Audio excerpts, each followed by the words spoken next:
شروع اللہ کا نام لے کر جو بڑا مہربان نہایت رحم والا ہے۔ الف لام را، یہ وہ کتاب ہے جس کی آیتیں جچی تلی ہیں۔ پھر یہ کہ اللہ حکیم و خبیر نازل کرنے والے کی طرف سے بتفصیل بیان کی گئی ہیں۔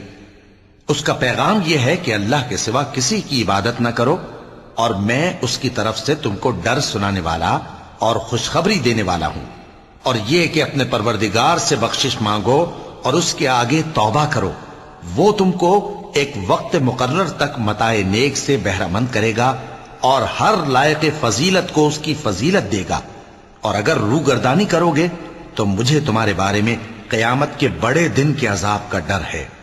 تم سب کو اللہ کی طرف لوٹ کر جانا ہے اور وہ ہر چیز پر قادر ہے۔ دیکھو یہ اپنے سینوں کو دوہرا کرتے ہیں تاکہ اللہ سے چھپ جائیں۔ سن رکھو جس وقت یہ اپنے کپڑوں میں لپٹ رہے ہوتے ہیں تب بھی وہ ان کی چھپی اور کھلی باتوں کو جانتا ہے، وہ تو دلوں کی باتوں تک سے آگاہ ہے۔